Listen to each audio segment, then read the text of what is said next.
Hey guys, it is Angelic Doughnut, and this is going to be my Diablo 3 review. There is going to be a little bit of a foreword so you guys kind of know what I'm going to be doing. First off, there are going to be spoilers in this. If you are offended by spoilers, if you don't want to hear them, if you haven't played the game all the way through, this is probably not the best video to watch, so I would suggest maybe clicking off of this.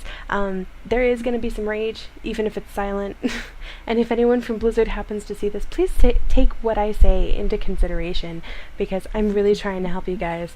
I want to let you guys know a little bit about what's going on, because I used to be a Blizzard fangirl. I played World of Warcraft for a very long time, since 2 weeks after Burning Crusade came out until just a few months ago, like around a month and a half, 2 months after the Deathwing fight first came out.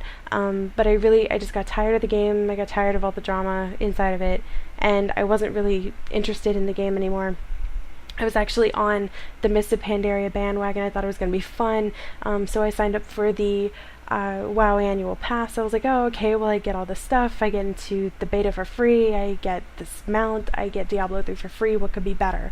But then I saw the mount, and the mount wasn't very great, and then I saw the Mists of Pandaria beta, and I was like, oh wait, it's the same crap but different textures, and Diablo 3 comes out for free, and I feel like I've just put all my money into absolutely nothing, so I'm very, very frustrated with this. I just want to let you know this is going to be part Diablo 3 review, and then it's also going to be part Blizzard critique as well, because I think that some of these things that I have to say just need to be said. Let's talk about technology first. From day one, there have been so many technological issues, such as not being able to log on, not being able to create characters, waiting in queues because of full servers, the many daily server restarts for one reason or another, and constantly getting knocked off the servers. My friend, who is actually seen here in this co-op video, he actually got knocked off 5 times in 20 minutes. And it was actually not in this video, but it was actually just recently. But if you would allow me to digress for just a little bit, right at launch I could not log in for hours, and you actually saw a little sliver of that in my episode 0 video if you watched that. Now, Blizzard has actually said at last year's BlizzCon, I believe, somebody within Blizzard had said that they had the best technology and the servers in the industry, but the last week certainly did not show this. Now, let me kind of go in so I can illuminate to you guys just how much Blizzard makes now off of World of Warcraft subscriptions alone. And the last time I heard, they had around 10 million subscribers. If you count around each month, $15 US, or the equivalent in different currencies, a month, they make $150 million a month. That's gross income, not counting the taxes that they get on it. So yearly they make $1.8 billion on World of Warcraft alone. This is before the sales of StarCraft 1 and 2, any of the Diablos, the World of Warcraft core game or any of the expansions, the pets or the mounts in the item shop, the collectible figures, the card game, any of the other memorabilia like the hoodies and the wallets and the t-shirts, not even counting that. This is just World of Warcraft subscriptions alone. So if you add all that up, that accounts to maybe about $3.54 billion gross income a year. So can I please ask, why in the D3 real money auction house did they have to tax you 3 times if you want to get your money?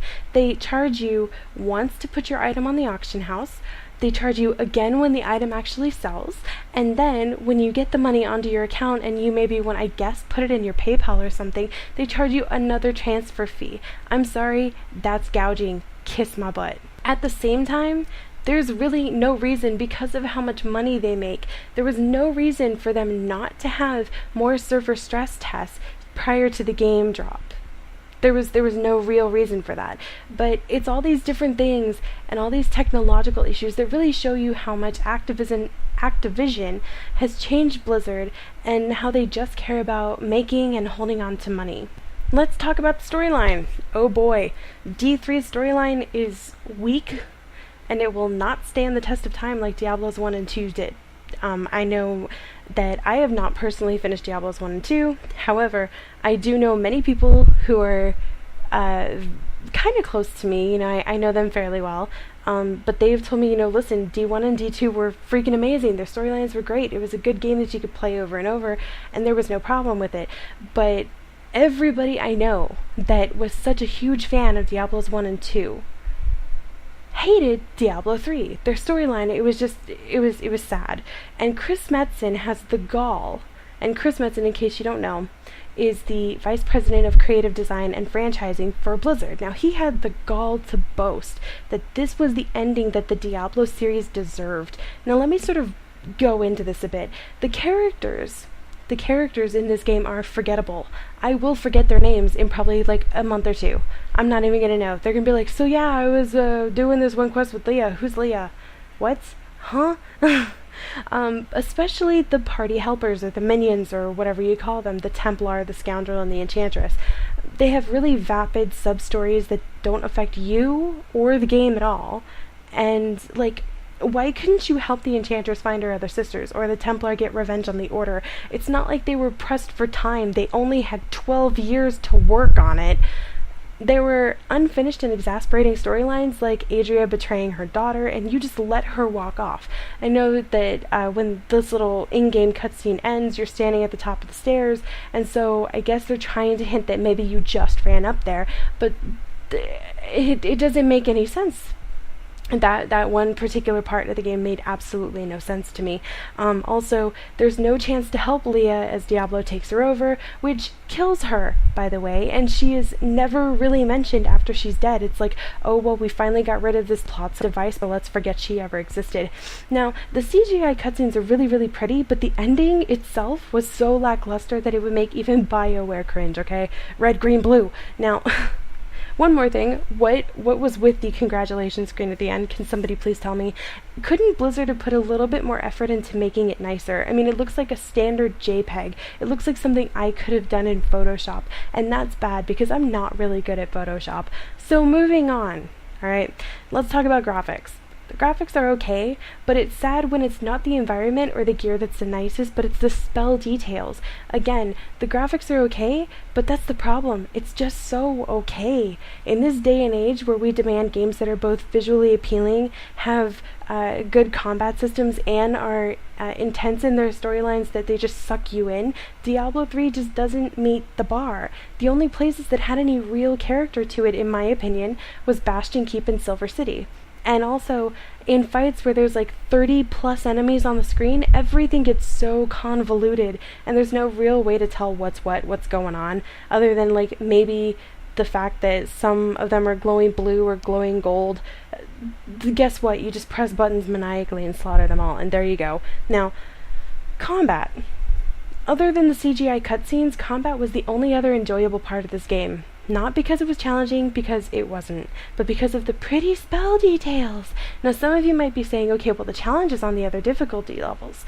But honestly, there should always be a challenge to the game no matter what the difficulty setting is. The only boss I even had a real problem with was Belial, and that's only because my skills on my skill bar were all foobarred. Now... Again, I'm going to try and keep this as short as possible because I don't want to waste your time.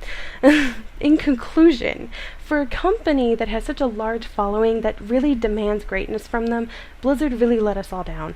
I was still on the fence whether I gave a crap about the company, but having played through this money sink, they're most certainly not in my favor now. The only thing that Blizzard could do to redeem themselves at this point is this Titan project that they have going that they call the Next Gen MMO. So, we'll see about that. But, so, would I recommend this game to anyone interested in buying it? No, never. Especially if you're a fan of the series.